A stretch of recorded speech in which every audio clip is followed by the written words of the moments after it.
ਅੰਤ ਨ ਪਾਵਤ ਦੇਵ ਸਵੈ ਮਨ, ਇੰਦਰ ਮਹਾ ਸਿਵ ਜੋ ਕਰੀ। ਹੁਣ ਵੇਦ ਵਿਰੰਚ ਵਿਚਾਰ ਰਹਿਓ, ਹਰ ਜਾਪ ਨ ਛੱਡਿਓ।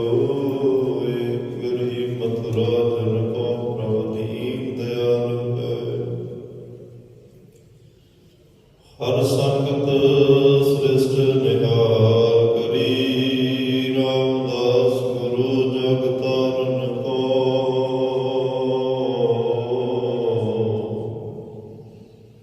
ਗੁਰ ਜੋਤ ਸੋ ਅਰਜਨ ਮਾਹੇ ਤਰੀ, ਜਿਉ ਬੁਲਾਏ ਤਿਉ ਬੋਲੀਐ।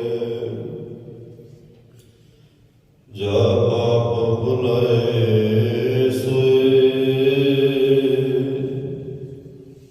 ਇਹ ਗੁਰਮੁਖ ਬਾਣੀ ਬ੍ਰਹਮ ਹੈ।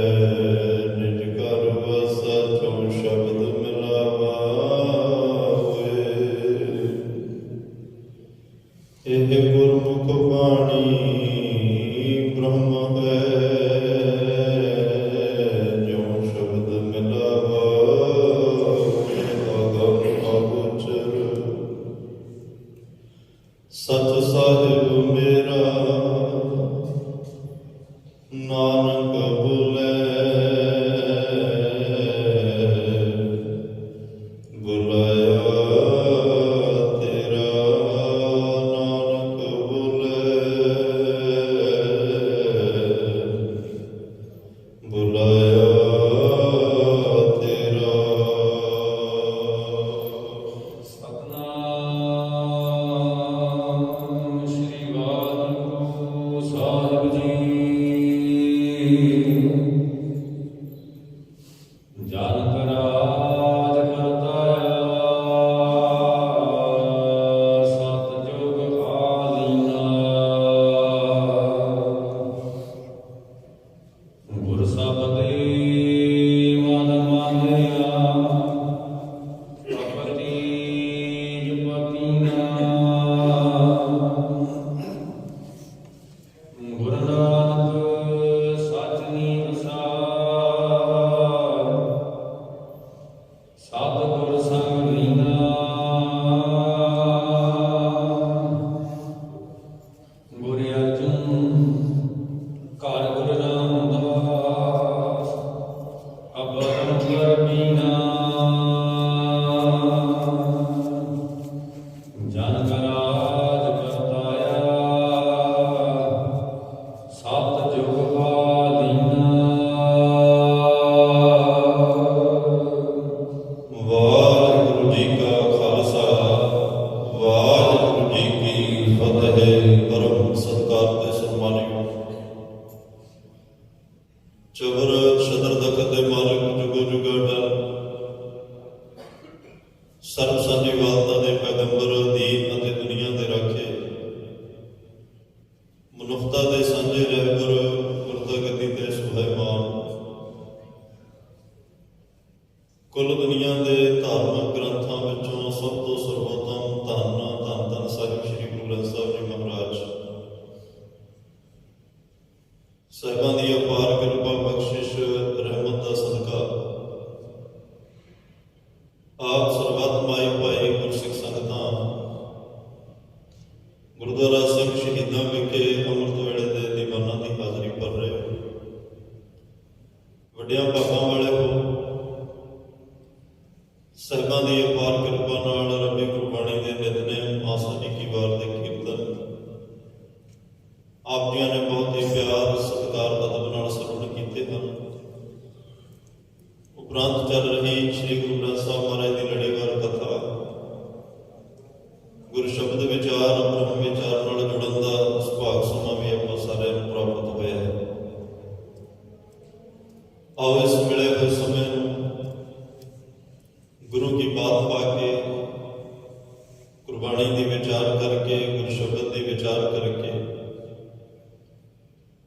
ਆਪਣੇ ਜੀਵਨ ਜ਼ਿੰਦਗੀ ਦੀਆਂ ਕੁਝ ਘੜੀਆਂ ਪਲਾਂ ਨੂੰ ਸਫਲ ਕਰਨ ਦਾ ਯਤਨ ਕਰੀਏ।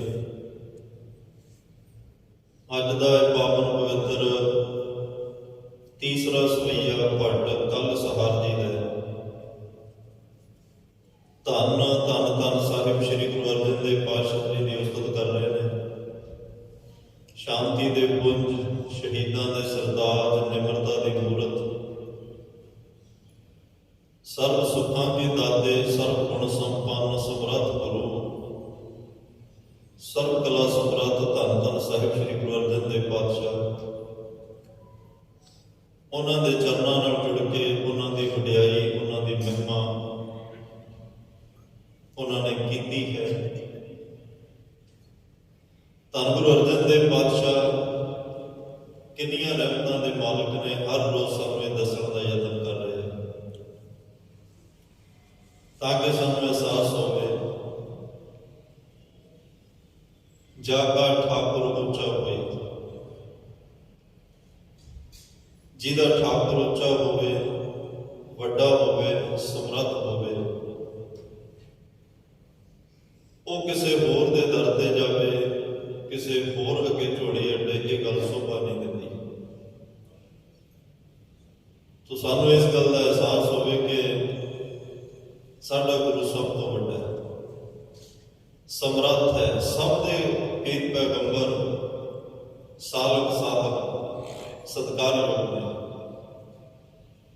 ਪਰ ਧੰਨ ਗੁਰੂ ਨਾਨਕ ਦੇਵ ਪਾਤਸ਼ਾਹ ਅਨੰਤ ਕਲਾ ਹੋਏ ਠਾਕੁਰ ਚੜਿਆ। ਬੇਅੰਤ ਰਹਿਮਤਾਂ, ਬੇਅੰਤ ਤਾਕਤਾਂ, ਬੇਅੰਤ ਸ਼ਕਤੀਆਂ ਲੈ ਕੇ ਆਏ ਨੇ।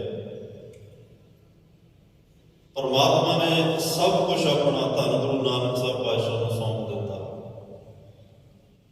ਪਰਮਾਤਮਾ ਨਿਰਗੁਣ ਸਰੂਪ ਹੈ, ਜਿਹਦਾ ਆਕਾਰ ਕੋਈ ਨਹੀਂ। ਉਹ ਧੰਨ ਗੁਰੂ ਨਾਨਕ ਦੇਵ ਪਾਤਸ਼ਾਹ ਦੇ ਰੂਪ ਵਿੱਚ ਸਰਗੁਣ ਸਰੂਪ ਹੋ ਕੇ ਵਰਤ ਰਿਹਾ।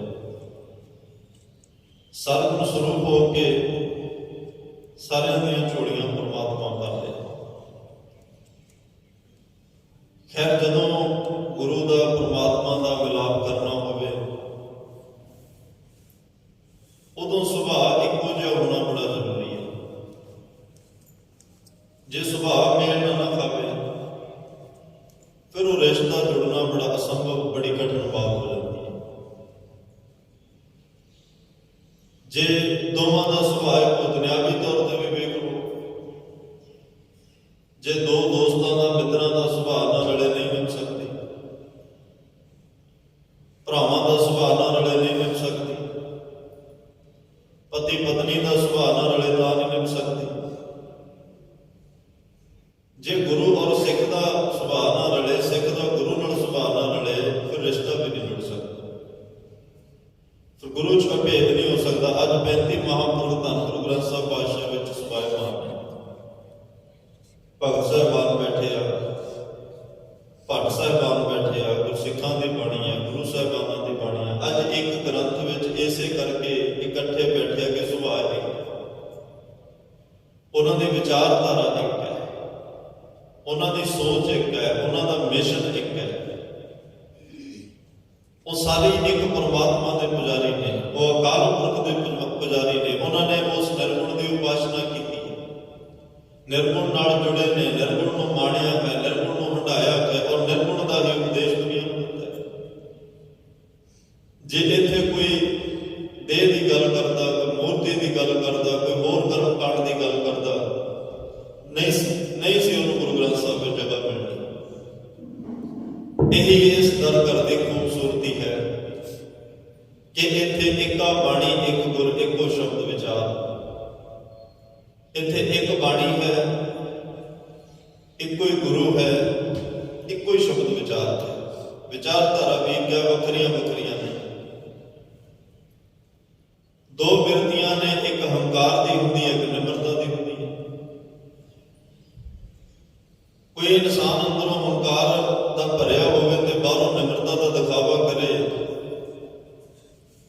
ਕੁਝ ਸਮੇਂ ਲਈ ਦੁਨੀਆ ਨੂੰ ਉਹ ਭੁਲੇਖੇ 'ਚ ਰੱਖ ਸਕਦਾ, ਸੰਸਾਰ ਦੀਆਂ ਅੱਖਾਂ ਤੇ ਪਰਦਾ ਪਾ ਸਕਦਾ, ਲੇਕਿਨ ਗੁਰੂ ਕੋਲ ਨਹੀਂ ਹੋਣਾ। ਗੁਰੂ ਤਾਂ ਅੱਗੋਂ ਦੇਖਿਆ, ਪਿੱਛੋਂ ਦੇਖਿਆ, ਤੁਰਦੇ ਕਹਾਂ 'ਚ ਪਾਵੇ। ਸਤਿਗੁਰੂ ਪਾਤਸ਼ਾਹ ਬਾਹਰੋਂ ਤਾਂ ਵੇਖਦੇ ਹੀ ਨਹੀਂ, ਇਹ ਤਾਂ ਅੰਦਰੋਂ ਵੇਖਦੇ ਨੇ। ਤੇਰੇ ਮਨ ਵਿੱਚ ਕੀ ਚੱਲ ਰਿਹਾ, ਤੇਰੇ ਅੰਦਰ ਕੀ ਚੱਲ ਰਿਹਾ। ਤੇਰੇ ਅੰਦਰ ਖਿਆਲ ਕੀ ਚੱਲ ਰਹੇ ਨੇ, ਕਿਉਂਕਿ ਅੰਦਰ ਜਾਮੀ ਹੈ, ਬਿਨ ਬੋਲਿਆ ਸਭ ਕੁਝ ਜਾਣਦਾ। ਪਾਤਸ਼ਾਹ ਦਾ ਅੰਦਰੋਂ ਹਿਰਦਾ ਵੇਖ ਲਿਆ, ਬਾਹਰੋਂ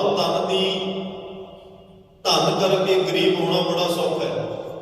ਧਨ ਦੇ ਗਰੀਬ ਤੁਹਾਨੂੰ ਬਹੁਤ ਮਿਲ ਜਾਣਗੇ, ਲੇਕਿਨ ਮਨ ਦੀ ਗਰੀਬੀ ਕਿਸੇ ਕਿਸੇ ਕੋਲ, ਮਨ ਦਾ ਗਰੀਬ ਹੋਣਾ ਬਹੁਤ ਔਖਾ ਹੈ। ਜਿਹੜੀ ਗਰੀਬੀ ਦੀ ਦਾਤ ਧੰਨ ਗੁਰੂ ਨਾਨਕ ਦੇਵ ਪਾਤਸ਼ਾਹ ਨੇ ਪ੍ਰਮਾਤਮਾ ਤੋਂ ਮੰਗੀ, 9 ਨਿਤ ਨਾਮ ਗਰੀਬੀ ਪਾਈ। ਉੱਥੇ ਗਰੀਬੀ ਦਾ ਅਰਥ ਬਾਹਰਲੇ ਪਦਾਰਥਾਂ ਕਰਕੇ ਗਰੀਬ ਨਹੀਂ, ਮਾਇਆ ਕਰਕੇ ਗਰੀਬ ਨਹੀਂ, ਕਿਉਂਕਿ ਅਸੀਂ ਬਾਦਸ਼ਾਹ ਦਰਵੇਸ਼ ਗੁਰੂ ਗੋਬਿੰਦ ਸਿੰਘ ਪਾਤਸ਼ਾਹ ਦੇ ਪੁੱਤਰ ਹਾਂ। ਜੇ ਸਾਡਾ ਗੁਰੂ ਬਾਦਸ਼ਾਹ ਪਰ ਅਸੀਂ ਗਰੀਬ ਕਿਉਂ? ਉੱਥੇ ਹਿਰਦੇ ਦੀ ਗਰੀਬੀ ਦੀ ਗੱਲ ਹੈ। ਅੰਦਰ ਐਨੀ ਗਰੀਬੀ ਮਤਲਬ ਐਨੀ ਨਿਮਰਤਾ ਹੋਵੇ ਕਿ ਤੈਨੂੰ ਕਮ ਸੇ ਕਮ ਇਨਸਾਨ ਨਜ਼ਰ ਆਵੇ, ਬੰਦਾ ਨਜ਼ਰ ਆਵੇ, ਕਿਉਂਕਿ ਮਾਇਆ ਪਦਾਰਥ ਜਦੋਂ ਬਹੁਤੇ ਆ ਜਾਂਦੇ ਆ, ਇਨਸਾਨ ਨੂੰ ਨਾ ਜਗ ਦਿਸਦਾ ਨਾ ਰੱਬ ਦਿਸਦਾ, ਉਦੋਂ ਇਹਨੂੰ ਬੰਦਾ ਹੀ ਨਜ਼ਰ ਨਹੀਂ ਆਉਂਦਾ। ਹੰਕਾਰ ਇੰਨਾ ਜਦੋਂ ਸਿਖਰ ਤੇ ਚੜ ਜਾਂਦਾ, ਪਰ ਹੰਕਾਰ ਗੁਰੂ ਨੂੰ ਚੰਗਾ ਨਹੀਂ ਲੱਗਦਾ। ਗੁਰੂ ਸਾਹਿਬਾਨਾਂ ਦੇ ਬਚਨ ਪੜ੍ਹੀਏ, ਗੁਰੂ ਸਾਹਿਬਾਨਾਂ ਦਾ ਜੀਵਨ ਦੇਖੀਏ, ਭਗਤ ਸਾਹਿਬਾਨਾਂ ਦੇ ਜੀਵਨ ਨੂੰ ਪੜ੍ਹੀਏ, ਭਗਤ ਸਾਹਿਬਾਨਾਂ ਦੇ ਬਚਨਾਂ ਨੂੰ ਪੜ੍ਹੀਏ, ਸੁਮੇਲ ਹੈ ਦੋਵਾਂ ਦਾ। ਚਲੋ ਇਤਿਹਾਸ ਲਿਖਣ ਵਾਲੇ ਕਈ ਵਾਰ ਗੱਲ ਵਧਾ ਘਟਾ ਕੇ ਕਰ ਜਾਂਦੇ ਆ। ਕੋਈ ਜਿਹੜਾ ਸਿੱਖ ਹਤੈਸ਼ੀ ਹੈ, ਸ਼ਰਧਾ ਵਿੱਚ ਲਿਖ ਰਿਹਾ, ਉਹ ਵੀ ਕਈ ਵਾਰ ਹੱਦ ਤੋਂ ਜ਼ਿਆਦਾ ਲਿਖ ਜਾਂਦਾ ਹੈ। ਜਿਹੜੀ ਕਈ ਵਾਰ ਗੱਲ ਸਿੱਧ ਕਰਨੀ ਔਖੀ ਹੋ ਜਾਂਦੀ ਹੈ ਗੁਰਬਾਣੀ ਦੀ ਕਸਵੱਟੀ, ਕਿਉਂਕਿ ਸਾਡੇ ਕੋਲ ਇੱਕੋ ਹੀ ਇੱਕ ਕਸਵੱਟੀ ਹੈ ਗੁਰਬਾਣੀ। ਅਸੀਂ ਹਰ ਇੱਕ ਚੀਜ਼ ਨੂੰ ਗੁਰਬਾਣੀ ਦੀ ਕਸਵੱਟੀ ਤੇ ਪਰਖ ਕੇ ਵੇਖਣਾ ਹੁੰਦਾ, ਕਿਉਂਕਿ ਗੁਰਬਾਣੀ ਅਗਾਧ ਬੋਧ ਹੈ, ਧੁਰਕੀ ਬਾਣੀ ਹੈ, ਅਕਾਲੀ ਬਾਣੀ ਹੈ, ਪਰਮਾਤਮਾ ਦੇ ਘਰ ਤੋਂ ਆਈ ਬਾਣੀ ਹੈ, ਗੁਰੂ ਸਾਹਿਬਾਨਾਂ ਦੇ ਮੁਖ ਤੋਂ ਰਸਨਾ ਤੋਂ ਉਚਾਰਨ ਕੀਤੀ ਬਾਣੀ ਹੈ। ਇਤਿਹਾਸ ਮਨੁੱਖ ਦਾ ਲਿਖਿਆ ਹੋਇਆ, ਭੁੱਲਣ ਅੰਦਰ ਸਭ ਕੋ ਭੁੱਲ ਗੁਰੂ ਕਰਤਾਰ। ਇਨਸਾਨ ਤੋਂ ਭੁੱਲਾਂ ਲੱਖ ਵਾਰ ਹੁੰਦੀਆਂ ਨੇ, ਗੁਰੂ ਨਹੀਂ ਭੁੱਲਦਾ। ਗੁਰੂ ਨੇ ਤਾਂ ਪਰਥਾਏ ਸਾਖੀ, ਮਹਾਂਪੁਰਖ ਬੋਲਦੇ ਸਾਂਝੀ ਸਗਲ ਜਹਾਨ। ਸੰਤਨ ਕੀ ਸੁਣ ਸਾਚੀ ਸਾਖੀ, ਸੋ ਬੋਲੇ ਜੋ ਵੇਖੈ ਆਖੀ। ਇੱਥੇ ਆਦ ਸੱਚ, ਜੁਗਾਦ ਸੱਚ, ਹੈ ਵੀ ਸੱਚ, ਨਾਮ ਹੋਸੀ ਵੀ ਸੱਚ। ਇੱਥੇ ਕੁਝ ਝੂਠ ਵੀ ਨਹੀਂ ਹੈ, ਸਭ ਕੁਝ ਸੱਚ ਹੈ। ਸਾਰੀ ਗੱਲ ਸੱਚ ਦੇ ਆਲੇ ਦੁਆਲੇ ਘੁੰਮ ਰਹੀ ਹੈ। ਸੱਚ ਭਾਵ ਸਦੀਵ ਕਾਲ ਰਹਿਣ ਵਾਲੇ ਪਰਮਾਤਮਾ ਦੀ ਵਿਆਖਿਆ ਹੋ ਰਹੀ ਹੈ, ਉਹਦੇ ਨਾਮ ਦੀ ਵਿਆਖਿਆ ਹੋ ਰਹੀ ਹੈ, ਉਹਦੀ ਵਡਿਆਈ ਹੋ ਰਹੀ ਹੈ, ਉਹਦੇ ਗੁਣਾਂ ਦੇ ਜਿਹੜੇ ਨੇ ਉਹ ਜ਼ਿਕਰ ਹੋ ਰਹੇ ਨੇ, ਉਹਦੇ ਗੁਣਾਂ ਦਾ ਵਿਖਿਆਨ ਹੋ ਰਿਹਾ। ਖੈਰ, ਪਰਮਾਤਮਾ ਨੂੰ ਪਾਉਣ ਵਾਸਤੇ ਨਿਮਰਤਾ ਦਾ ਹੋਣਾ ਬਹੁਤ ਜ਼ਰੂਰੀ ਹੈ। ਇੱਕ ਹੰਕਾਰ ਦੀ ਬਿਰਤੀ ਹੈ, ਇੱਕ ਨਿਮਰਤਾ ਦੀ ਬਿਰਤੀ ਹੈ। ਧੰਨ ਗੁਰੂ ਅਰਜਨ ਦੇਵ ਪਾਤਸ਼ਾਹ ਦੇ ਸਵਈਏ ਚੱਲ ਰਹੇ ਆ। ਆਪਾਂ ਵਿੱਚੋਂ ਜ਼ਿਕਰ ਕਰਾਂਗੇ ਕਿ ਗੁਰੂ ਅਰਜਨ ਦੇਵ ਪਾਤਸ਼ਾਹ ਵਿੱਚ ਕੈਸੀ ਨਿਮਰਤਾ ਹੈ। ਧੰਨ ਗੁਰੂ ਰਾਮਦਾਸ ਪਾਤਸ਼ਾਹ ਦਾ ਆਪਾਂ ਪਿੱਛੇ ਜ਼ਿਕਰ ਕਰ ਰਹੇ ਹਾਂ ਕਿ ਕਿੰਨੀ ਨਿਮਰਤਾ ਦੀ ਮੂਰਤ ਨੇ। ਉਹਨਾਂ ਨੇ ਆਪਣੀ ਜ਼ਿੰਦਗੀ ਵਿੱਚ ਨਿਮਰਤਾ ਦਾ ਗੁਣ 7 ਸਾਲ ਦੇ ਕਰੀਬ ਗੁਰਤਾ ਗੱਦੀ ਤੇ ਰਹੇ। ਸਿੱਖ ਕੌਮ ਦੇ ਅੰਦਰ, ਆਪਣੀ ਉਮਤ ਦੇ ਅੰਦਰ, ਆਪਣੇ ਪੰਥ ਦੇ ਅੰਦਰ, ਆਪਣੀ ਲੁਕਾਈ ਦੇ ਅੰਦਰ, ਆਪਣੇ ਸਿੱਖਾਂ ਗੁਰਸਿੱਖਾਂ ਦੇ ਅੰਦਰ ਨਿਮਰਤਾ ਦਾ ਗੁਣ ਬਣਿਆ। ਕਿਸ ਹੱਦ ਤੱਕ ਨਿਮਰਤਾ ਹੋ ਸਕਦੀ ਹੈ, ਉਹ ਨਿਮਰਤਾ ਦੇ ਪੂਰਨੇ ਪਾਏ। ਉਹ ਝਲਕਾਂ ਧੰਨ ਗੁਰੂ ਅਰਜਨ ਦੇਵ ਪਾਤਸ਼ਾਹ ਵਿੱਚੋਂ ਵੀ ਝਲਕ ਰਹੀਆਂ ਨੇ। ਧੰਨ ਗੁਰੂ ਨਾਨਕ ਸਾਹਿਬ ਪਾਤਸ਼ਾਹ ਦਾ ਰੁਤਬਾ ਕੀ ਹੈ? ਗੁਰੂ ਅਰਜਨ ਦੇਵ ਪਾਤਸ਼ਾਹ ਕਹਿੰਦੇ, ਗਿਆਨ ਧਿਆਨ ਵਿੱਚ ਕਰਮ ਨਾ ਜਾਣਾ, ਸਾਰ ਨਾ ਜਾਣਾ, ਤੇਰੀ ਸਭ ਤੇ ਵੱਡਾ ਸਤਿਗੁਰੂ ਨਾਨਕ ਜਿਨ ਕਲ ਰਾਖੀ। ਮੇਰੀ ਕਿੰਨਾ ਵੱਡਾ ਰੁਤਬਾ ਹੈ। ਲੇਕਿਨ ਗੁਰੂ ਨਾਨਕ ਸਾਹਿਬ ਨੂੰ ਪੁੱਛੋ, ਤੁਸੀਂ ਕੀ ਹੋ? ਉਹ ਕਹਿੰਦੇ, ਨਾਨਕ ਬਗੋਏ ਤੇ ਜਨ ਤੁਰਾ, ਤੇਰੇ ਚਾਕਰਾਂ ਪਾਖਾ। ਗੁਰੂ ਅਰਜਨ ਸਾਹਿਬ ਕਹਿੰਦੇ, ਸਭ ਤੋਂ ਵੱਡੇ ਗੁਰੂ ਨਾਨਕ। ਗੁਰੂ ਨਾਨਕ ਸਾਹਿਬ ਕਹਿੰਦੇ, ਨਹੀਂ, ਮੈਂ ਤਾਂ ਤੇਰੇ ਚਾਕਰਾਂ ਪਾਖਾਕ ਭਾਈ, ਜਿਹੜੇ ਤੇਰਾ ਨਾਮ ਜਪਦੇ ਆ, ਪਰਮਾਤਮਾ ਜਿਹੜੇ ਤੇਰੀ ਚਾਕਰੀ ਕਰਦੇ ਆ, ਜਿਹੜੇ ਤੇਰੇ ਸੰਤ ਨੇ, ਭਗਤ ਨੇ, ਗੁਲਾਮ ਨੇ, ਮਹਾਂਪੁਰਸ਼ ਨੇ, ਬ੍ਰਹਮ ਗਿਆਨੀ ਨੇ, ਸਿੱਖ ਨੇ, ਗੁਰਸਿੱਖ ਨੇ, ਤੇਰੇ ਦਾਸ ਨੇ, ਮੈਂ ਤਾਂ ਸਿਰਫ ਉਹਨਾਂ ਦੇ ਚਰਨਾਂ ਦੀ ਧੂੜ ਹਾਂ, ਇਸ ਤੋਂ ਵੱਧ ਕੁਝ ਵੀ ਨਹੀਂ। ਨਾਨਕ ਨੀਚ ਕਹਿ ਵਿਚਾਰ, ਵਾਰਿਆ ਨਾ ਜਾਵਾ, ਇੱਕ ਵਾਰ ਜੋ ਤੁਧ ਭਾਵੈ, ਸਾਈ ਭਲੀ ਕਰ। ਨਿਮਰਤਾ ਦੀ ਹੱਦ ਨੱਪ ਜਾਂਦੇ ਆ। ਗੁਰੂ ਅਰਜਨ ਸਾਹਿਬ ਕਹਿੰਦੇ, ਸਭ ਤੋਂ ਵੱਡਾ ਸਤਿਗੁਰੂ ਨਾਨਕ। ਗੁਰੂ ਨਾਨਕ ਸਾਹਿਬ ਕਹਿੰਦੇ, ਨਹੀਂ, ਨਾਨਕ ਨੀਚ। ਭਾਈ ਨਾਨਕ ਦਾ ਨੀਚ ਹੈ, ਨਾਨਕ ਦਾ ਇੱਕ ਦਾਸ ਹੈ, ਨਾਨਕ ਦਾ ਸੇਵਕ ਸੰਤਾਂ ਪਿਆਰਿਆਂ ਦੇ ਚਰਨਾਂ ਦੀ ਧੂੜ ਹੈ, ਇਸ ਤੋਂ ਵੱਧ ਕੁਝ ਵੀ ਨਹੀਂ। ਕਹਿੰਦੇ ਮੈਂ ਜਦੋਂ ਵੀ ਪ੍ਰਮਾਤਮਾ ਅੱਗੇ ਅਰਦਾਸ ਕਰਦਾ, ਮੈਂ ਅਰਦਾਸ ਵਿੱਚ ਕਹਿੰਦਾ ਹੀ ਇਹ ਆ, ਗੁਰਸਿੱਖਾਂ ਕੀ ਹਰ ਧੂੜਦੇ ਹਮ ਪਾਪੀ ਪੀਗਤ ਪਾਵੇ। ਜਨ ਨਾਨਕ ਧੂੜ ਮੰਗੈ ਤਿਸ ਗੁਰਸਿੱਖੀ, ਜੋ ਆਪ ਜਪੈ ਅਮਰਾ ਨਾਮ ਜਪਾਵੇ। ਮੈਂ ਤਾਂ ਇੰਨੀ ਨਿਮਰਤਾ ਵਿੱਚ ਰਹਿਣਾ ਕਿ ਮੈਂ ਹਰ ਵੇਲੇ ਉਸ ਰੱਬ ਨੂੰ ਜਪਣ ਵਾਲਿਆਂ ਦੇ ਚਰਨਾਂ ਦੀ ਧੂੜ ਮੰਗਦਾ। ਇੱਕ ਮਨ ਪੁਰਖ ਧਿਆਏ ਪ੍ਰਦਾਤਾ, ਸੰਤ ਸਹਾਰ ਸਦਾ ਵਿਖਿਆਤਾ, ਤਾਸ ਕਰਨ ਲੈ ਹਿਰਦੇ ਵਸਾਵੋ, ਤੋਂ ਪਰਮ ਗੁਰੂ ਨਾਨਕ ਗੁਣ ਗਾਵੋ। ਉਹਨਾਂ ਦਾ ਰੁਤਬਾ ਹੈ ਸਿੱਧ ਬੋਲਣ ਸੁਭ ਵਚਨ, ਧੰਨ ਨਾਨਕ ਤੇਰੀ ਵੱਡੀ ਕਮਾਈ। ਵੱਡਾ ਪੁਰਖ ਪ੍ਰਗਟਿਆ ਕਲ ਯੁਗ ਅੰਦਰ ਜੋਤ ਜਗਾਈ। ਸਿੱਧ ਕਹਿ ਰਹੇ ਨੇ ਕਿ ਧੰਨ ਗੁਰੂ ਨਾਨਕ ਦੇਵ ਪਾਤਸ਼ਾਹ ਤੁਹਾਡੀ ਕਮਾਈ ਬਹੁਤ ਵੱਡੀ ਹੈ, ਤੁਹਾਡੀ ਬਹੁਤ ਵੱਡੀ ਕਮਾਈ ਹੈ। ਲੇਕਿਨ ਧੰਨ ਗੁਰੂ ਨਾਨਕ ਦੇਵ ਪਾਤਸ਼ਾਹ ਹਮੇਸ਼ਾ ਨਿਮਰਤਾ ਦੇ ਗੁਣ ਗਾਉਂਦੇ ਨੇ, ਨਿਮਰਤਾ ਦੇ ਵਿੱਚ ਰਹਿੰਦੇ ਨੇ, ਰੱਬ ਦੇ ਪਿਆਰਿਆਂ ਦੀ ਚਰਨ ਧੂੜ ਬਣ ਕੇ ਰਹਿੰਦੇ ਆ। ਤਾਂ ਸਤਿਗੁਰੂ ਪਾਤਸ਼ਾਹ ਕਹਿੰਦੇ ਆ, ਇੱਕ ਪਾਸੇ ਕਬੀਰ ਸਾਹਿਬ ਨੂੰ ਵੇਖੋ, ਕਬੀਰ ਸਾਹਿਬ ਦੀ ਅਵਸਥਾ ਕੀ ਹੈ।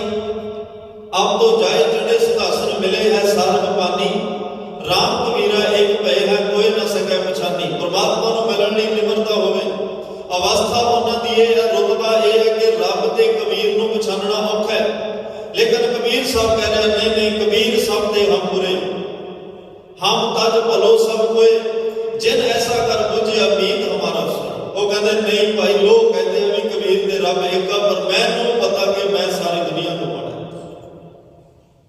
ਸਾਰੀ ਦੁਨੀਆ ਮੇਰੇ ਤੋਂ ਚੰਗੀ ਹੈ। ਐਡਾ ਰੁਤਬਾ ਹਾਸਲ ਕਰਕੇ ਆਪਣੇ ਆਪ ਨੂੰ ਇੰਨਾ ਨੀਵਾਂ ਪਾਉਣਾ, ਇਹ ਪਰਮਾਤਮਾ ਦੀ ਬਖਸ਼ਿਸ਼ ਦੇ ਜਿਹੜੇ ਪਾਤਰ ਹੋਣ ਉਹਨਾਂ ਦੇ ਵੱਸ ਦੀ ਬਾਤ ਹੈ। ਤੇ ਮਹਾਰਾਜ ਸਾਹਿਬ ਨੇ ਵੀ ਇਹ ਗੱਲ ਸਪਸ਼ਟ ਕਰ ਦਿੱਤੀ, ਆਪ ਉਸ ਕੋ ਜੋ ਜਾਣੈ ਨੀਚਾ, ਸੋ ਗਨੀਐ ਸਭ ਤੇ ਉੱਚਾ। ਜਿਹਨੇ ਆਪਣੇ ਆਪ ਨੂੰ ਨੀਵਾਂ ਕਹਾ ਲਿਆ, ਨੀਵਾਂ ਮਤਲਬ ਨਿਮਰਤਾ ਦੇ ਵਿੱਚ ਚਲਿਆ ਗਿਆ। ਮੈਂ ਵਾਰ-ਵਾਰ ਬੇਨਤੀ ਕਰਦਾ, ਇਹਨਾਂ ਸੋਚ ਲੈਣਾ ਕਿ ਖੈਰ ਤੇ ਗਰੀਬੀ ਦੀ ਗੱਲ ਹੋ ਰਹੀ ਹੈ ਕਿ ਗੁਰੂ ਨੂੰ ਜਿਹੜੇ ਬਹੁਤੇ ਗਰੀਬ ਵੱਡੇ ਪੁਰਾਣੇ ਕੱਪੜਿਆਂ ਵਾਲੇ ਉਹਨੂੰ ਚੰਗੇ ਲੱਗਦੇ ਨਹੀਂ। ਗੁਰੂ ਸਾਹਿਬ ਕਹਿੰਦੇ ਜੇ ਤੇਰਾ ਪਿਤਾ ਬਾਦਸ਼ਾਹ ਹੈ, ਧੰਨ ਗੁਰੂ ਗੋਬਿੰਦ ਸਿੰਘ ਸਾਹਿਬ ਪਾਤਸ਼ਾਹ ਦੇ 1.25 ਲੱਖ ਦਾ ਸ਼ਮੈਨਾ ਲੱਗਦਾ, 1.25 ਲੱਖ ਦਾ ਪ੍ਰਸ਼ਾਦੀ ਹੱਥ ਜਿਹੜਾ ਚੌਰ ਕਰਦਾ ਹੈ, 1.25 ਲੱਖ ਦੀ ਚੰਦਨ ਦੀ ਚੌਂਕੀ ਹੈ, 1.25 ਲੱਖ ਦਾ 5 ਕਿੱਲਾ ਹਥਿਆਰ ਹੈ। ਸਭ ਉਹਨਾਂ ਵੇਲਿਆਂ 'ਚ ਜਿਹਦੀ ਅੱਜ ਕੀਮਤ ਅਰਬਾਂ 'ਚ ਹੋਏਗੀ। 1.25 ਲੱਖ ਦਾ ਜੇ ਪਾਤਸ਼ਾਹ ਦੇ ਕੋਲੇ 5 ਕਿੱਲਾ ਹਥਿਆਰ ਹੈ, ਸੋਨੇ ਦਾ ਬਰਤਨ ਹੈ ਜਿਹਦੇ ਵਿੱਚ ਜਲ ਪਾਣੀ ਛਕਦੇ ਆ, ਫਿਰ ਅਸੀਂ ਉਸ ਗੁਰੂ ਦੇ ਪੁੱਤਰ ਧੀਆਂ, ਜੇ ਉਹ ਬਾਦਸ਼ਾਹ ਇੱਕ ਬਾਦਸ਼ਾਹ ਵਾਲੀ ਜ਼ਿੰਦਗੀ ਠਾਠ ਬਾਠ ਗਿਆ, ਫਿਰ ਅਸੀਂ ਗਰੀਬ ਕਿਉਂ।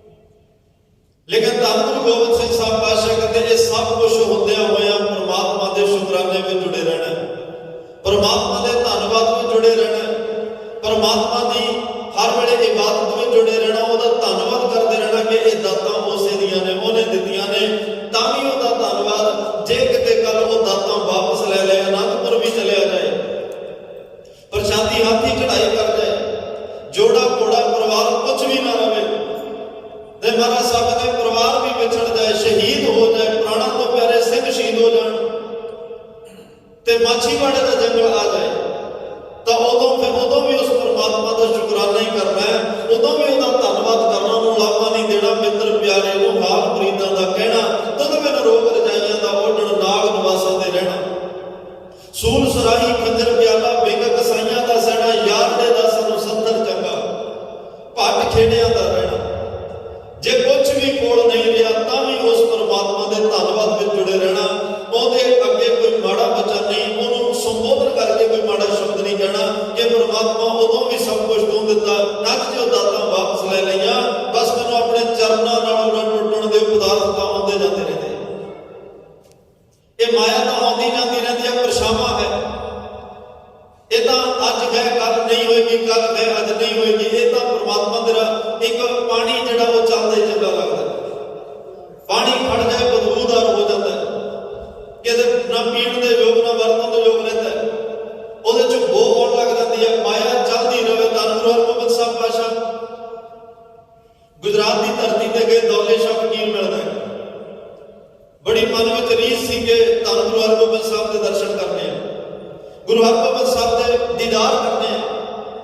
ਤੇ ਜਦੋਂ ਗੁਰੂ ਹਰਗੋਬਿੰਦ ਸਾਹਿਬ ਉਸ ਇਲਾਕੇ 'ਚ ਪਹੁੰਚੇ ਤਾਂ ਚੇਲਿਆਂ ਨੇ ਦੱਸਿਆ ਵੀ ਜਿਸ ਗੁਰੂ ਦੇ ਤੂੰ ਦਰਸ਼ਨ ਕਰਨੇ ਚਾਹੁੰਦਾ ਤਾਂ ਗ੍ਰਸਤੀ ਹੈ, ਉਹਦੇ ਤਾਂ ਘਰ ਪਰਿਵਾਰ ਬੱਚੇ ਪੁੱਤਰ ਧੀਆਂ ਨਾਲ ਨੇ, ਉਹ ਤਾਂ ਮਾਇਆਧਾਰੀ ਹੈ, ਉਹਦੇ ਕੋਲ ਤਾਂ ਪੈਸਾ ਵੀ ਆਉਂਦਾ ਹੈ, ਸ਼ਾਹੀ ਬਾਤ ਉਹਦੀ ਠਾਠ ਬਾਠ ਹੈ, ਤੇ ਕਿਸ ਗੁਰੂ ਦਾ ਮਨ ਵਿੱਚ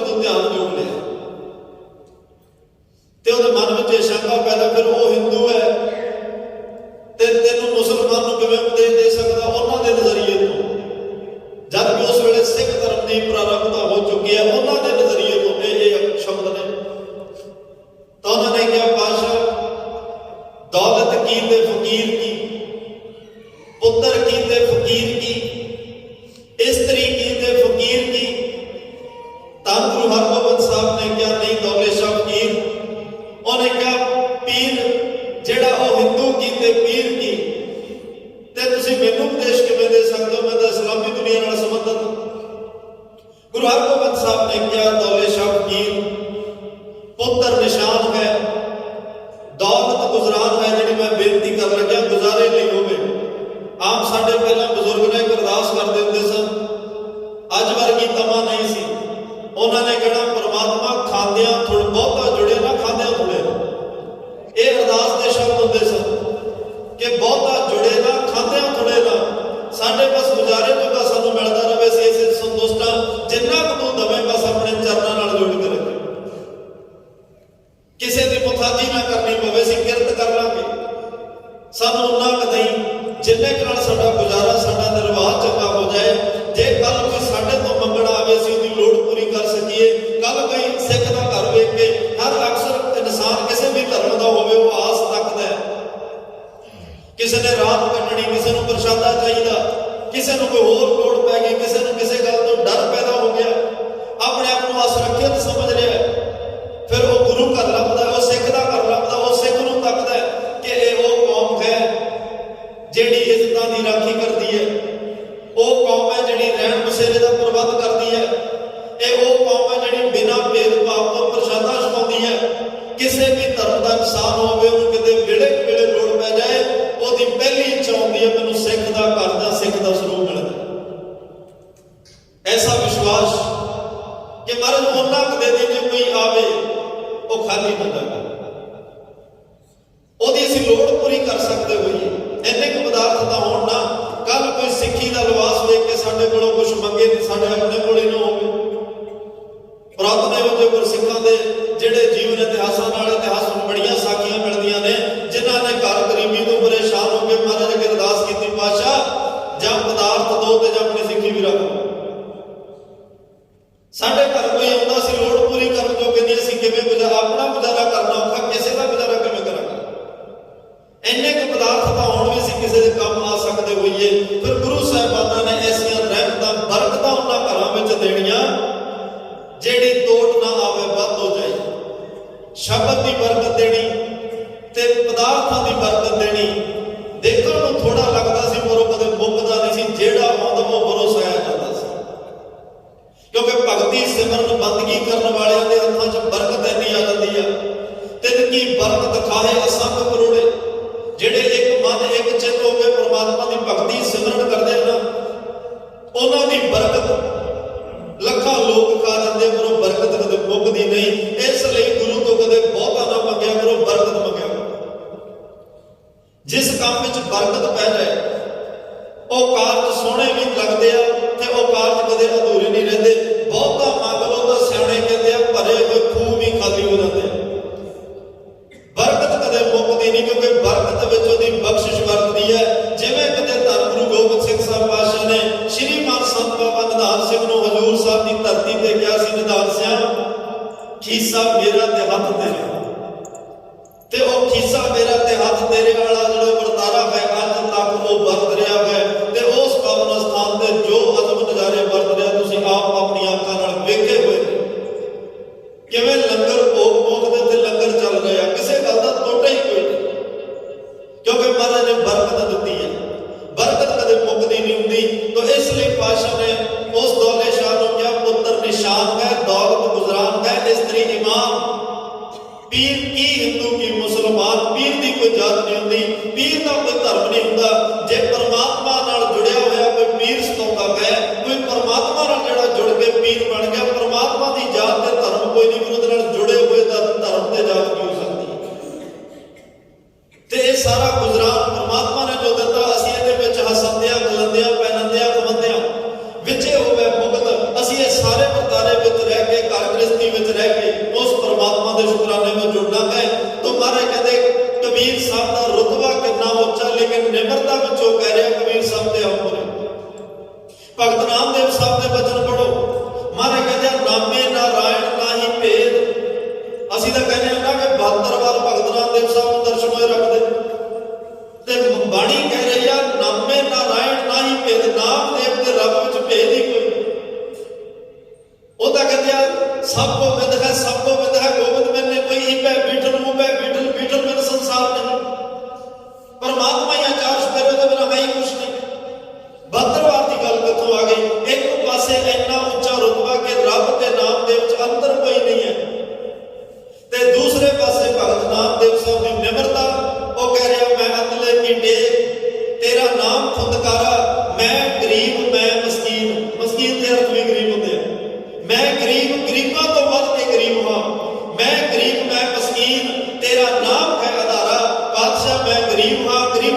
ਅਮੀਰ ਤੇਰੇ ਚਰਨਾਂ ਦਾ ਦਾਸ ਹਾਂ, ਤੇਰੇ ਨਾਮ ਤੋਂ ਬਿਨਾਂ ਮੈਨੂੰ ਆਸਰਾ ਕੋਈ ਨਹੀਂ।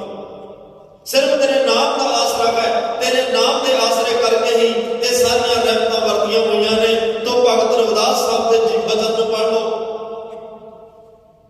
ਇੱਕ ਪਾਸੇ ਇੰਨਾ ਉੱਚਾ ਰੁਤਬਾ ਹੈ ਕਿ ਭਗਤ ਰਵਿਦਾਸ ਤੇ ਰੱਬ ਵਿੱਚ ਅੰਤਰ ਕੋਈ ਨਹੀਂ ਹੈ। ਭਗਤ ਰਵਿਦਾਸ ਤੇ ਪਰਮਾਤਮਾ ਇੱਕ ਹੋ ਚੁੱਕੇ ਨੇ। ਤੇ ਦੂਸਰੇ ਪਾਸੇ ਨਿਮਰਤਾ ਚ ਕਹਿ ਰਿਹਾ, ਜੋ ਪੈ ਹਮਨਾ ਪਾਪ ਕਰੰਤਾ, ਜੇ ਮੇਰੇ ਤੋਂ ਤੂੰ ਪਾਪ ਨਾ ਕਰਾਉਂਦਾ, ਅਖੇ ਅਨੰਤਾ ਪਤਤ ਪਾਵਨ ਨਾਮ ਕੈਸੇ ਹੁੰਦਾ। ਜੇ ਤੂੰ ਰਵਿਦਾਸ ਤੋਂ ਪਾਪ ਨਾ ਕਰਾਉਂਦਾ, ਰਵਿਦਾਸ ਪਾਪੀ ਨਾ ਹੁੰਦਾ, ਤੇਰਾ ਨਾਮ ਪਤਤ ਪਾਵਨ ਪਰਮਾਤਮਾ ਕਿਹਨੇ ਰੱਖਣਾ ਸੀ। ਤੈਨੂੰ ਬਖਸ਼ਣਹਾਰ ਪਤਤ ਪਾਵਨ ਇਸੇ ਕਰਕੇ ਕਹਿੰਦੇ ਆ ਨਾ ਕਿ ਅਸੀਂ ਪਾਪ ਕਰਦੇ ਹਾਂ ਤੇ ਸਾਨੂੰ ਪਾਪ ਕਰਨ ਵਾਲਿਆਂ ਨੂੰ ਬਖਸ਼ ਦਿੰਦਾ। ਸਾਨੂੰ ਪਾਪ ਕਰਨ ਵਾਲਿਆਂ ਨੂੰ ਆਪਣੇ ਚਰਨਾਂ ਨਾਲ ਜੋੜ ਲੈਣਾ। ਤੇ ਭਾਈ ਗੁਰਦਾਸ ਸਾਹਿਬ ਕਿਸੇ ਕੈਸੀ ਨਿਮਰਤਾ ਦੀ ਹੱਦ ਪਾਰ ਕਰ ਜਾਂਦੇ ਆ।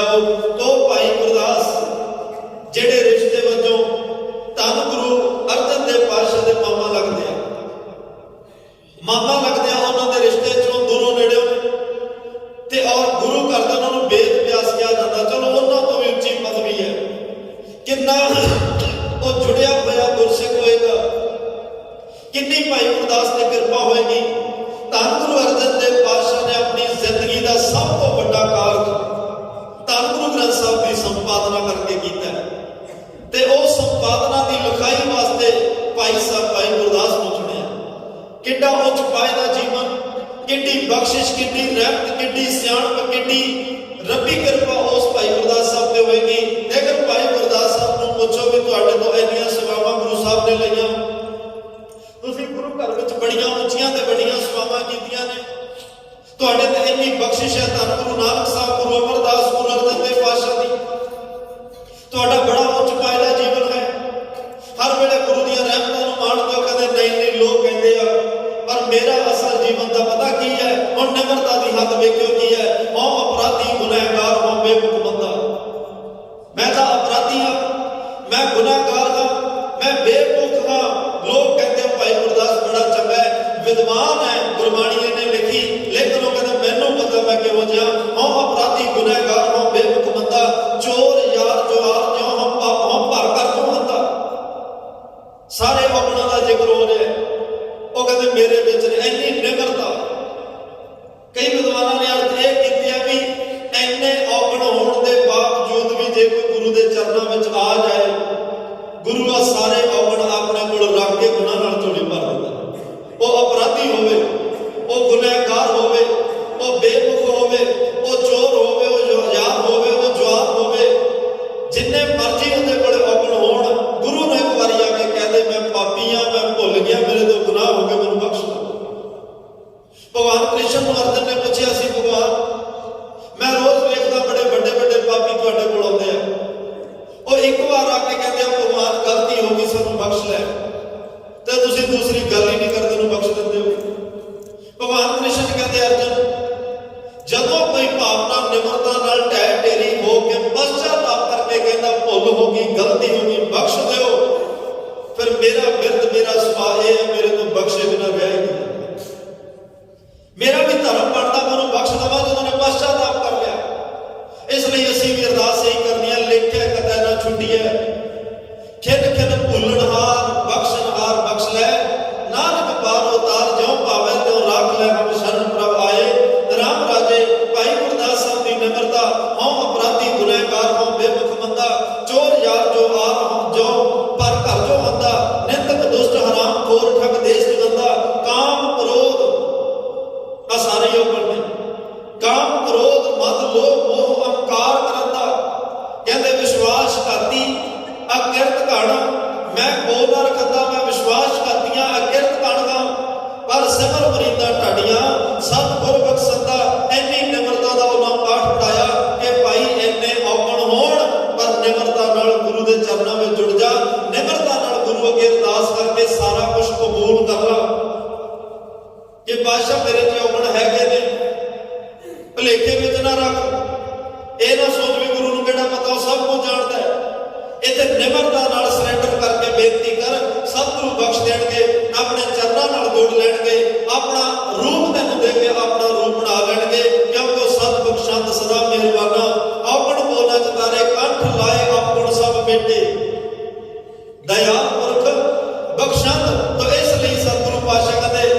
ਨਿਮਰਤਾ ਵਾਲਿਆਂ ਦੀਆਂ ਗੱਲਾਂ, ਨਿਮਰਤਾ ਵਾਲੇ ਹੀ ਉਸ ਪਰਮਾਤਮਾ ਤੱਕ ਪਹੁੰਚਦੇ ਆ। ਭਾਈ ਨੰਦ ਲਾਲ ਸਾਹਿਬ ਵਰਗੇ ਬੰਦਗੀਨਾਮਾ ਕਿਤਾਬ ਲਿਖ ਕੇ ਗੁਰੂ ਗੋਬਿੰਦ ਸਿੰਘ ਦੇ ਚਰਨਾਂ 'ਚ ਭੇਟ ਕਰਦੇ ਆ, ਪਾਤਸ਼ਾਹ ਆ ਤੁਹਾਡੇ ਦਾਸ ਨੇ ਇੱਕ ਕਿਤਾਬ ਲਿਖੀ, ਉਸ ਕਿਤਾਬ ਦੇ ਵਿੱਚ ਲਿਖਿਆ ਹੋਇਆ ਲਾਲ ਸੱਗ ਗੁਲਾਮ ਗੁਰੂ ਗੋਬਿੰਦ ਸਿੰਘ, ਦਾਗਦਾਰ ਨਾਮ ਗੁਰੂ ਗੋਬਿੰਦ ਸਿੰਘ, ਸੱਗ ਫਾਰਸੀ 'ਚ ਕੁੱਤੇ ਨੂੰ ਕਹਿੰਦੇ ਆ, ਨੰਦ ਲਾਲ ਗੁਰੂ ਗੋਬਿੰਦ ਸਿੰਘ ਤੇਰੇ ਦਰ ਦਾ ਕੁੱਤਾ ਹੈ, ਤੇਰੇ ਦਰ ਦਾ ਕੁੱਕਰ ਹੈ, ਹਾਂ ਕੁੱਕਰ ਤੇਰੇ ਦਰਬਾਰ ਭੌਕੇ ਆਕੇ ਬਦਰ ਵਸਾਰ, कबीर कुकर राम को मोतिया मेरो नाव गले हमारे जेवरी जय खिंचै तह जब इन्नी निमरता दे बोल भाई नंद लाल साहब ने बोले तां कहंदे ने उस वेले गुरु महाराज साहब ने सीने नाल ला के अपनी छाती नाल ला के अपने बुगल विच लेके गया सी, नंद लाल तेरी किताब मैं बड़ी रीझ नाल पढ़ी है, एक एक अखर एदा मैं पढ़िया होया है ते इस किताब दा नाम बंदगीनामा नहीं जिंदगीनामा रख, जेड़ा सिख इस किताब नूं भावना नाल पढ़ेगा ओनूं गुरु आशे अनुसार जिंदगी जिउण दी जाच आ जाए, ओनूं जिंदगी जिउण दा पता लग जाएगा गुरु दे दर ते किहो जी जिंदगी प्रवान है, जेड़ा इस किताब नूं भावना नाल पढ़ लेगा। खैर उन्हां निमरता दे पुजारियां दीयां कथावां लंबियां ने, घड़ियां दे समय इजाजत नहीं दिंदे, नाल नाल इह पावन पवित्र भट्टां दे सवैये जिहड़े बड़े गहर गंभीर ने, धन गुरु अर्जन देव पातशाह दे परथाए ने, ਜਿਹੜੇ ਨਿਮਰਤਾ ਦੇ ਸੋਮੇ ਨੇ, ਸ਼ਾਂਤੀ ਦੇ ਪੁਜਾਰੀ ਨੇ, ਸ਼ਹੀਦਾਂ ਦੇ ਸਰਤਾਜ ਨੇ, ਉਹਨਾਂ ਦੀ ਉਸਤਤ ਉਹ ਕਰ ਰਹੇ ਨੇ। ਨਾਲ ਇਸ ਪਾਵਨ ਪਵਿੱਤਰ ਸਵਈਏ ਦੇ ਵਿਚਾਰ ਨੂੰ ਲੈ ਕੇ ਚੱਲੀਏ। ਅੱਜ ਸਤਿਗੁਰੂ ਜੀ ਕਹਿ ਰਿਹਾ ਕਿ ਭਾਈ ਜੇ ਪਰਮਾਤਮਾ ਨੂੰ ਮਿਲਣਾ, ਹੰਕਾਰ ਛੱਡ ਕੇ ਮਨ 'ਚ ਨਿਮਰਤਾ ਲੈ। ਗੱਲ ਕਿਸੇ ਵੀ ਗੱਲ ਦਾ ਹੰਕਾਰ ਹੋਵੇ ਉਹਨੂੰ ਛੱਡ ਦੇ। ਸਭ ਤੋਂ ਵੱਡੀ ਭਗਤੀ ਕਿਸੇ ਦੇ ਕੌੜੇ ਬੋਲਾਂ ਨੂੰ ਜਰਨਾ, ਉਹ ਤਾਂ ਹੀ ਜਰ ਸਕੋਗੇ ਜੇ ਨਿਮਰਤਾ ਦਾ ਗੁਣ ਹੋਏਗਾ। नहीं इंसान ਨੂੰ ਇਹ ਜਰਨਾ ਔਖਾ ਹੈ, ਕ੍ਰੋਧ ਵਾਲੇ ਮਾਰ ਰਿਹਾ, ਈਰਖਾ ਵਾਲੇ ਮਾਰ ਰਿਹਾ, ਹੰਕਾਰ ਵਾਲੇ ਮਾਰ ਰਿਹਾ, ਨਿੱਕੀ ਨਿੱਕੀ ਗੱਲ ਬਰਦਾਸ਼ਤ ਕਰਨੀ ਔਖੀ ਹੋ ਜਾਂਦੀ ਹੈ। ਗੁਰੂ ਘਰ ਵਿੱਚ ਆ ਕੇ ਵੀ ਇਨਸਾਨ ਤੋਂ ਕਈ ਵਾਰ ਆਪਣੇ ਆਪ ਨੂੰ ਕਾਬੂ ਵਿੱਚ ਨਹੀਂ ਰੱਖਿਆ ਜਾਂਦਾ, ਇੱਥੇ ਵੀ ਬੋਲ ਜਾਂਦਾ ਹੈ, ਇੱਥੇ ਵੀ ਹੰਕਾਰ ਦੀਆਂ ਬੋਲੀਆਂ ਬੋਲ ਜਾਂਦਾ ਹੈ, ਇੱਥੇ ਵੀ ਕਈ ਵਾਰ ਆਪਣੇ ਆਪ ਨੂੰ ਅੱਗੇ ਰੱਖ ਕੇ ਬੋਲ ਜਾਂਦਾ ਹੈ, ਜਦ ਕਿ ਇੱਥੇ ਤਾਂ ਹੱਥ ਜੋੜ ਕੇ, ਇੱਥੇ ਤਾਂ ਨਿਮਰਤਾ ਵਿੱਚ, ਇੱਥੇ ਚਰਨਾਂ ਦੀ ਧੂੜ ਬਣ ਕੇ, ਜਿੰਨਾ ਅਸੀਂ ਚਰਨਾਂ ਦੀ ਧੂੜ ਦਾ ਮਤਲਬ ਨਿਮਰਤਾ ਵਿੱਚ ਰਵਾਂਗੇ, ਉਹਦੀ ਵੀ ਬਖਸ਼ਿਸ਼ ਦੇ ਪਾਤਰ ਬਣ ਜਾਗੇ। ਮੈਂ ਵੀ ਬੇਨਤੀ ਕਰਦਿਆਂ ਜਿਸ ਪਾਵਨ ਸਥਾਨ ਤੇ ਆਪਾਂ ਬੈਠੇ ਹਾਂ ਨਾ, ਗੁਰਦੁਆਰਾ ਸਿੰਘ ਸ਼ਹੀਦਾਂ ਵਿਖੇ, ਇੱਥੇ ਬਾਬਾ ਹਨੂਮਾਨ ਸਿੰਘ ਮਹਾਰਾਜ ਨੂੰ ਇੱਕ ਤਿਲ ਮਾਤਰ ਵੀ ਹੰਕਾਰ ਕਿਸੇ ਦਾ ਚੰਗਾ ਨਹੀਂ ਲੱਗਦਾ। ਇੱਕ ਤਿਲ ਮਾਤਰ ਵੀ ਕਿਸੇ ਦੇ ਮਨ 'ਚ ਹੰਕਾਰ ਆ ਗਿਆ, ਚਾਹੇ ਕੋਈ ਵੀ ਹੈ, ਆਪਣੇ ਸਾਰਿਆਂ ਤੋਂ ਕੋਈ ਵੀ ਹੈ, ਕਿਸੇ ਨੂੰ ਵੀ ਕਿਸੇ ਗੱਲ ਦਾ ਹੰਕਾਰ ਆ ਗਿਆ, ਸਮਝ ਲਓ ਉਹ ਬਖਸ਼ਿਸ਼ ਤੋਂ ਸਕਣਾ ਰਹਿ ਗਿਆ, ਉਹਦਾ ਭਾਂਡਾ ਖਾਲੀ ਰਹਿ ਗਿਆ। ਇੱਥੇ ਉਹੀ ਬਖਸ਼ਿਆ ਜਾਂਦਾ ਹੈ, ਉਹ ਨਵਾਜਿਆ ਜਾਂਦਾ ਹੈ, ਉਹਦੀਆਂ ਝੋਲੀਆਂ ਭਰੀਆਂ ਜਾਂਦੀਆਂ ਜਿਹੜਾ ਨਿਮਰਤਾ ਦਾ ਧਾਰਨੀ ਹੋਵੇ, ਜਿਹੜਾ ਨਿਮਰਤਾ ਦਾ ਪੁਜਾਰੀ ਹੋਵੇ, ਜਿਹੜਾ ਨਿਮਰਤਾ ਦਾ ਭਾਂਡਾ ਲੈ ਕੇ ਆ ਕੇ ਤਰਲਾ ਪਾਉਂਦਾ ਹੈ, ਬੇਨਤੀਆਂ ਕਰਦਾ। ਜਿਵੇਂ ਸਟੇਸ਼ਨਾਂ ਦੇ ਮੰਗਣ ਵਾਲੇ ਭਿਖਾਰੀ ਤਰਲੇ ਕਰਦੇ ਆ, ਹਉ ਭਿਖ ਭਿਖਾਰੀ ਤੇਰੇ ਤੋਂ ਨਿਜਮਤ ਹੈ ਦਾਤਾ। ਮੰਗਣ ਵਾਲੇ ਵੇਖਿਆ ਨਾ ਕਿਵੇਂ ਉਸਤਤ ਕਰਦੇ ਆ, ਕਿਵੇਂ ਤਰਲੇ ਕਰਦੇ, ਕਿਵੇਂ ਐਕਸ਼ਨ ਕਰਦੇ ਹੋ।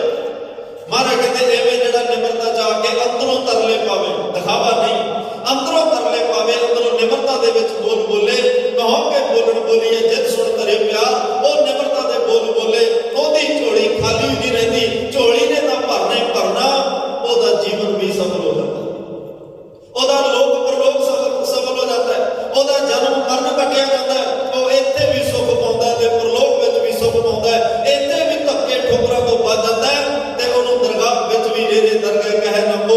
ਐਡਾ ਇੱਜ਼ਤ ਮਾਣ ਸਨਮਾਨ ਮਿਲਦਾ ਜਿਹੜਾ ਨਿਮਰਤਾ ਦਾ ਧਾਰਨੀ ਹੋਵੇ। ਆਓ ਧੰਨ ਗੁਰੂ ਅਰਜਨ ਦੇਵ ਪਾਤਸ਼ਾਹ ਦੇ ਪ੍ਰਥਾਏ ਉਚਾਰਨ ਕੀਤੇ ਹੋਏ ਬਚਨ ਭੱਟ ਕੱਲ ਸਾਥ ਜੀ ਦੇ ਭਾਵਨਾ ਨਾਲ ਸਰਵਣ ਕਰੀਏ ਜੀ। ਸਤਿਨਾਮ ਸ੍ਰੀ ਵਾਹਿਗੁਰੂ ਸਾਹਿਬ ਜੀ। ਜਨਕ ਰਾਜ ਵਰਤਾਇਆ ਸਤ ਜੁਗ ਆਲੀਨਾ। ਜਨਕ ਦਾ ਅਰਥ ਹੁੰਦਾ ਗਿਆਨ, ਜਨਕ ਦਾ ਅਰਥ ਪਿਤਾ ਵੀ ਹੈ, ਜਨਕ ਇੱਕ ਰਾਜੇ ਦਾ ਨਾਮ ਵੀ ਹੈ, ਜਨਕ ਦਾ ਅਰਥ ਜਾਣਨ ਵਾਲਾ ਵੀ ਕੀਤਾ ਗਿਆ। ਧੰਨ ਗੁਰੂ ਅਰਜਨ ਦੇਵ ਪਾਤਸ਼ਾਹ ਤੁਸੀਂ ਗੁਰਤਾ ਗੱਦੀ ਤੇ ਅਸੀਮ ਹੋਏ, ਗੁਰਤਾ ਗੱਦੀ ਤੇ ਬਿਰਾਜਮਾਨ ਹੋਏ, ਤੁਸੀਂ ਧੰਨ ਗੁਰੂ ਨਾਨਕ ਸਾਹਿਬ ਦੇ ਰਾਜ ਜੋਗ ਦੇ ਤਖਤ ਤੇ ਬੈਠੇ, ਤੁਸੀਂ ਇਸ ਤਖਤ ਤੇ ਬੈਠ ਕੇ ਗਿਆਨ ਦਾ ਰਾਜ ਪੈਦਾ ਕਰ ਦਿੱਤਾ, ਜਨਕ ਰਾਜ ਵਰਤਾਇਆ। ਤੁਸੀਂ ਗਿਆਨ ਦਾ ਰਾਜ ਇੱਥੇ ਚਲਾ ਦਿੱਤਾ, ਗਿਆਨ ਦਾ ਰਾਜ ਵਰਤਾ ਦਿੱਤਾ। ਤੇ ਗਿਆਨ ਇੱਕ ਐਸੀ ਚੀਜ਼ ਹੈ, ਦੇਖੋ ਭਾਈ ਗਿਆਨ ਕੀ ਆਈ ਜਾਂਦੀ, ਸਭੈ ਉਡੀਨੀ ਭ੍ਰਮ ਕੀ ਟਾਟੀ ਰਹਿ ਨ ਮਾਇਆ ਬਾਂਦੀ। ਜਿੰਨੀਆਂ ਭਰਮ ਦੀਆਂ ਛਪੜੀਆਂ ਬਣੀਆਂ ਹੋਈਆਂ ਸਨ, ਜਿੰਨੀਆਂ ਅੰਦਰ ਕੂੜ ਕਵਾੜ ਕਰਮ ਕਾਂਡਾਂ ਦੀਆਂ ਛਪੜੀਆਂ ਬਣੀਆਂ ਹੋਈਆਂ ਸਨ, ਐਸੀ ਗਿਆਨ ਦੀ ਹਨੇਰੀ ਚੁੱਲੀ, ਉਸ ਗਿਆਨ ਦੀ ਹਨੇਰੀ ਦੇ ਵਿੱਚ ਉਹ ਸਾਰਾ ਕੁਝ ਵਹਿ ਗਿਆ।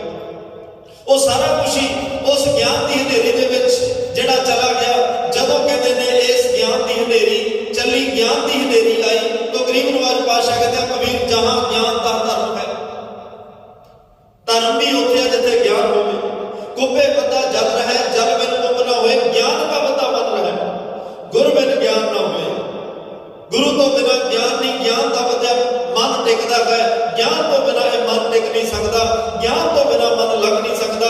ਤੇ ਕਹਿੰਦੇ ਨੇ ਧੰਨ ਗੁਰੂ ਨਾਨਕ ਸਾਹਿਬ ਨੇ ਐਸਾ ਰਾਜ ਗਿਆਨ ਦਾ ਚਲਾਇਆ, ਗਿਆਨ ਦਾ ਵਰਤਾਇਆ। ਸਤਿਯੁਗ ਆਲੀਣਾ, ਅਲੀਣਾ ਦਾ ਅਰਥ ਮਤਲਬ ਕਿ ਅੱਜ ਸਮਾਂ ਕਲਯੁਗ ਦਾ ਚੱਲ ਰਿਹਾ, ਕਲਯੁਗ ਵਿੱਚ ਹੀ ਸਤਿਯੁਗ ਵਰਤ ਗਿਆ।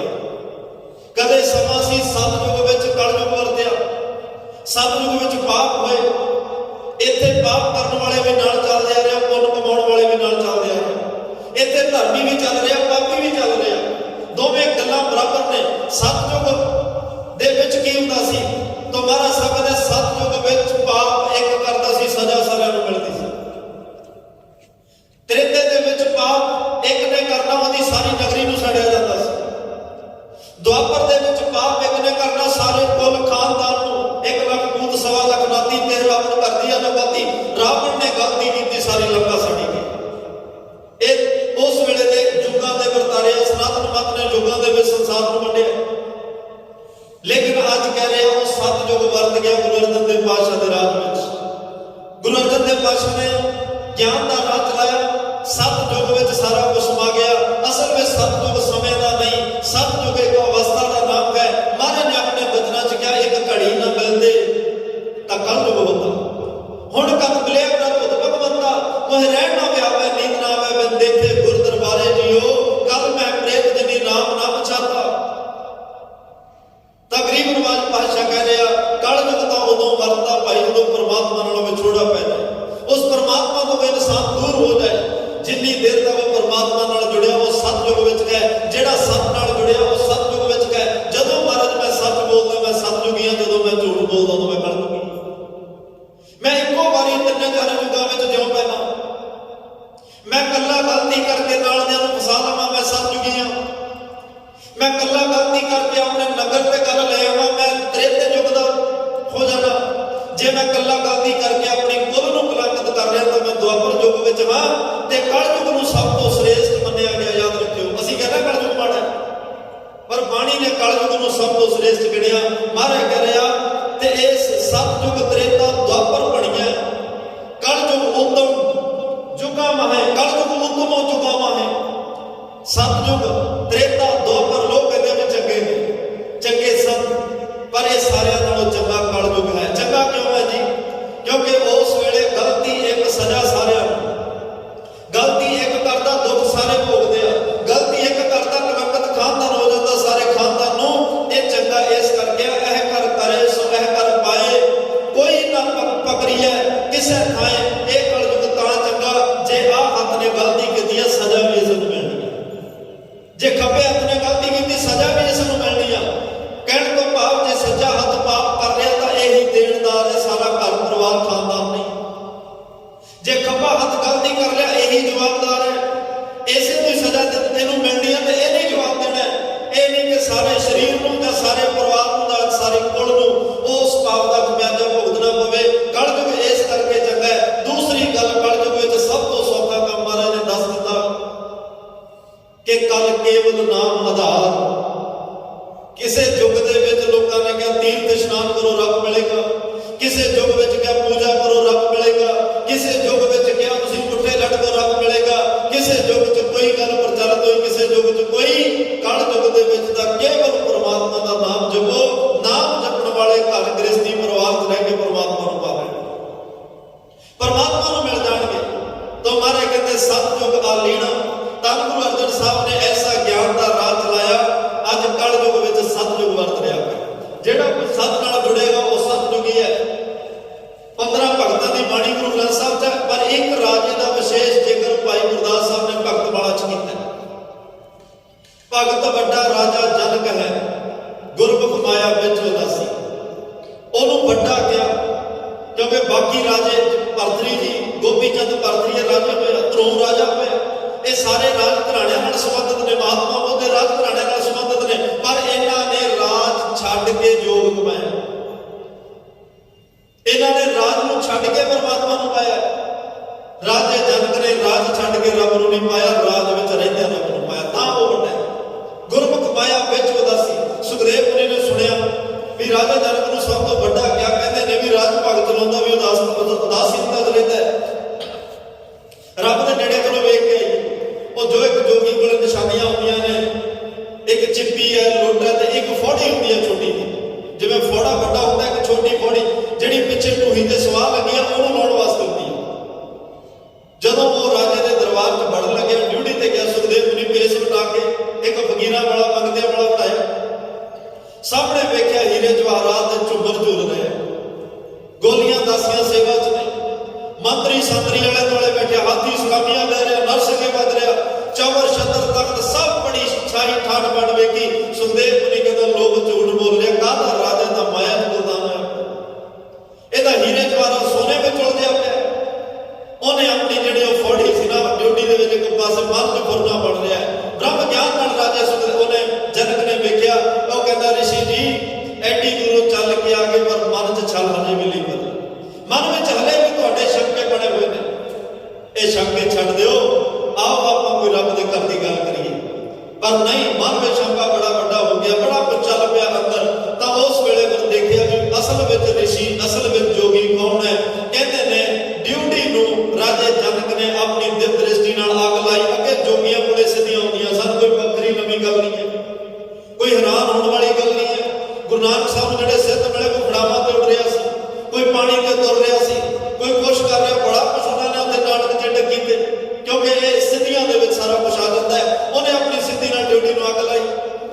ਸੁਖਦੇਵ ਮੁਨੀ ਬੜਾ ਪਰੇਸ਼ਾਨ ਵੀ ਮੇਰੀ ਫੌੜੀ ਪਈ ਆ, ਸੜ ਜਾਏਗੀ। ਉਹ ਫੌੜੀ ਬਚਾਉਣ ਵਾਸਤੇ ਭੱਜਦਾ ਹੈ ਤੇ ਉਸ ਵੇਲੇ ਬੜੇ ਅਹਿਲਕਾਰਾ ਕਹਿੰਦੇ ਜੀ ਹੁਕਮ ਕਰੋ, ਅੱਗ ਬੁਝਾ ਦਈਏ। ਉਹ ਕਹਿੰਦੇ ਨਹੀਂ, ਮੈਂ ਆਪੇ ਲਾਈ ਹੈ ਤੇ ਆਪੇ ਬੁਝਾਵਾਂਗਾ, ਤੁਸੀਂ ਕੁਛ ਨਹੀਂ ਕਰਨਾ, ਸਿਰਫ ਮੁਨੀ ਨੂੰ ਉਪਦੇਸ਼ ਦੇਣਾ ਹੈ। ਮੁਨੀ ਜਦੋਂ ਉਹ ਫੌੜੀ ਦੇ ਤਰਲੋ ਮੱਛੀ ਹੋ ਰਿਹਾ ਹੈ, ਰਾਜੇ ਜਨਕ ਨੇ ਆਵਾਜ਼ ਦਿੱਤੀ, ਰਿਸ਼ੀ ਮੁਨੀਓ ਤੁਸੀਂ ਮੇਰੇ ਤੇ ਸ਼ੱਕ ਕਰਦੇ ਹੋ ਵੀ ਇਹ ਗ੍ਰਸਤੀ 'ਚ ਬੈਠਾ ਰੱਬ ਨੂੰ ਕਿਵੇਂ ਪਾ ਗਿਆ, ਇਹ ਰਾਜ ਭਾਗ 'ਚ ਬੈਠਾ ਰੱਬ ਨੂੰ ਕਿਵੇਂ ਪਾ ਰਿਹਾ ਹੈ, ਇਹ ਮਾਇਆ ਵਿੱਚ ਰਹਿ ਕੇ ਰੱਬ ਤੱਕ ਕਿਵੇਂ ਪਹੁੰਚਿਆ। ਮੈਂ ਤਾਂ ਸੋਨੇ ਚਾਂਦੀ ਵਿੱਚ ਰਹਿ ਕੇ ਸੋਨੇ ਦੀ ਡਿਊਟੀ ਮੇਰੀ ਸੜ ਰਹੀ ਹੈ, ਮੈਂ ਬਿਲਕੁਲ ਪਰੇਸ਼ਾਨ ਨਹੀਂ। ਮੇਰਾ ਇੰਨਾ ਕੀਮਤੀ ਸਾਜੋ ਸਮਾਨ ਸੜ ਰਿਹਾ, ਮੈਂ ਬਿਲਕੁਲ ਪਰਮਾਤਮਾ ਦੀ ਕਿਰਪਾ ਨਾਲ ਅਡੋਲ ਬੈਠਾ। ਤੇਰੀ ਇੱਕ ਦੋ ਟਕਿਆਂ ਦੀ ਲੱਕੜ ਦੀ ਫੌੜੀ ਉਹ ਸੜਨ ਲੱਗੀ ਹੈ, ਤੂੰ ਕਿਵੇਂ ਪਰੇਸ਼ਾਨ ਹੋ ਗਿਆ। ਹੁਣ ਦੱਸ, ਗੁਰਮੁਖ ਵਿੱਚ ਉਦਾਸ ਹੋਣਾ ਤੇ ਮਾਇਆ ਵਿੱਚ ਪਕੜ ਕੀਤੀ। ਮੈਂ ਸਭ ਕੁਝ ਪਾ ਕੇ ਵੀ ਛੱਡੀ ਬੈਠਾ, ਤੇਰੇ ਕੋਲ ਕੁਛ ਨਾ ਹੁੰਦਿਆਂ ਹੋਇਆ ਵੀ ਤੂੰ ਪਕੜ ਕਰੀ ਬੈਠਾ। ਇਹ ਸਤਯੁਗ ਭਾਈ, ਸਤਯੁਗ ਤਾਂ ਉਹੀ ਹੈ ਜਿਹਨੂੰ ਜਿਹੜਾ ਸਤਯੁਗ ਸਤ ਨਾਲ ਜੁੜ ਕੇ ਸਤਯੁਗ ਵਿੱਚ ਵਰਤ ਰਿਹਾ ਹੈ। ਨਹੀਂ, ਸਤਯੁਗ ਵਿੱਚ ਰਾਜੇ ਭੇੜੀ ਵਰਗੇ ਵੀ ਹੋਏ ਆ ਜਿਨ੍ਹਾਂ ਨੇ ਕਿਸੇ ਦਾ ਸਤ ਭੰਗ ਕਰਕੇ ਕਲਯੁਗ ਵਰਤਾ ਦਿੱਤਾ। ਉਹਨੂੰ ਸ਼ਰਾਪ ਮਿਲਿਆ ਵੀ 1000 ਸਾਲ ਤੇਰੇ ਰਾਜ ਭਾਗ 'ਚ ਅੱਗ ਹੀ ਵਰਸਦੀ ਰਹੇਗੀ, ਸਾਰੀ ਕੁੱਲ ਖਲਕਤ ਕਾਇਨਾਤ ਨੂੰ ਸਾੜ ਕੇ ਸੁਆਹ ਕਰ ਦਿੱਤਾ। ਇੱਕ ਨੇ ਗਲਤੀ ਕੀਤੀ, ਸਜ਼ਾ ਸਾਰਿਆਂ ਨੂੰ, ਤੁਹਾਰੇ ਕਿਤੇ ਕਲਯੁਗ ਸਭ ਤੋਂ ਉੱਤੋਂ ਹੈ। ਇੱਥੇ ਜਿਹੜਾ ਕਰੇਗਾ ਉਹ ਭਰੇਗਾ, ਜਿਹੜਾ ਪਾਪ ਕਰੇਗਾ ਸਜ਼ਾ ਉਸ ਨੂੰ ਮਿਲੇਗੀ। ਔਰ ਕਲਯੁਗ ਵਿੱਚ ਭਾਈ ਸਤਯੁਗ ਤਾਂ ਵਰਤੇਗਾ ਜੇ ਸਾਰਿਆਂ ਕੋਲੇ ਪ੍ਰਮਾਤਮਾ ਦੇ ਘਰ ਦਾ ਗਿਆਨ ਹੋਏਗਾ। ਉਹ ਗਿਆਨ ਲੈ ਕੇ ਇੰਨਾ ਕੀ ਗਿਆਨ ਮਿਲ ਜਾਏ, ਸਮਝ ਆ ਜਾਏ ਕਿ ਸਾਰਾ ਕੁਝ ਨਾਸ਼ਵੰਤ ਹੈ, ਕੁਛ ਨਾਲ ਨਹੀਂ ਜਾਣਾ। ਇੰਨੀ ਕੁ ਗੱਲ ਦਾ ਗਿਆਨ ਹੋ ਜਾਏ ਨਾ ਵੀ ਇਹ ਸਰੀਰ ਵੀ ਨਾਸ਼ਵੰਤ, ਘਰ ਪਰਿਵਾਰ ਵੀ ਨਾਸ਼ਵੰਤ, ਪੁੱਤਰ ਧੀਆਂ ਨਾਸ਼ਵੰਤ, ਮਾਇਆ ਨਾਸ਼ਵੰਤ, ਜੋ ਦਿਸੈ ਸੋ ਸਗਲ ਵਿਨਾਸ਼ੈ, ਜੋ ਬਾਦਲ ਕੀ ਛਾਈ। ਜੇ ਇੰਨਾ ਕੀ ਗਿਆਨ ਆ ਗਿਆ ਨਾ ਵੀ ਕੁਛ ਵੀ ਮੇਰਾ ਨਹੀਂ, ਅਸੀਂ ਤਾਂ ਵੀ ਜ਼ਿੰਦਗੀ ਦੀ ਬਾਜੀ ਜਿੱਤ ਜਾਵਾਂਗੇ। ਫਿਰ ਜੇ ਇਹ ਮੇਰਾ ਨਹੀਂ, ਫਿਰ ਉਹ ਤਾਂ ਲੱਭਣ ਜਾਵਾਂਗੇ ਨਾ ਵੀ ਮੇਰਾ ਕੀ ਆ। ਫਿਰ ਸਾਡਾ ਕੀ ਆ? ਉਹ ਪਰਮਾਤਮਾ ਦਾ ਨਾਮ ਹੈ, ਉਹ ਅਕਾਲ ਪੁਰਖ ਦਾ ਨਾਮ ਹੈ, ਉਹ ਵਾਹਿਗੁਰੂ ਸਿਮਰਨ ਹੈ। ਜਦੋਂ ਆਪ ਪਤਾ ਵੀ ਆ ਸਾਡਾ ਨਹੀਂ, ਫਿਰ ਸਾਡਾ ਕੀ ਹੈ? ਉਹ ਰੱਬ ਦਾ ਨਾਮ ਗੁਰੂ ਦੇਗਾ। ਉਹ ਨਾਮ ਨੂੰ ਅਸੀਂ ਜਪਾਂਗੇ, ਜੁੜਾਂਗੇ। ਜਦੋਂ ਇਹ ਗੱਲ ਦਾ ਗਿਆਨ ਹੋ ਗਿਆ ਵੀ ਨਾਲ ਤਾਂ ਰੱਬ ਦੇ ਨਾਮ ਨੇ ਜਾਣਾ, ਇੰਨਾ ਕੀ ਗਿਆਨ ਹੋ ਜਾਏ ਬਹੁਤ ਹੈ। ਤਾਂ ਉਸ ਸੱਚ ਦੇ ਗਿਆਨ ਦਾ ਰਾਜ ਧੰਨ ਗੁਰੂ ਅਰਜਨ ਦੇਵ ਪਾਤਸ਼ਾਹ ਨੇ ਵਰਤਾਇਆ ਹੋਇਆ ਹੈ। ਗੁਰ ਸਬਦੇ ਮਨ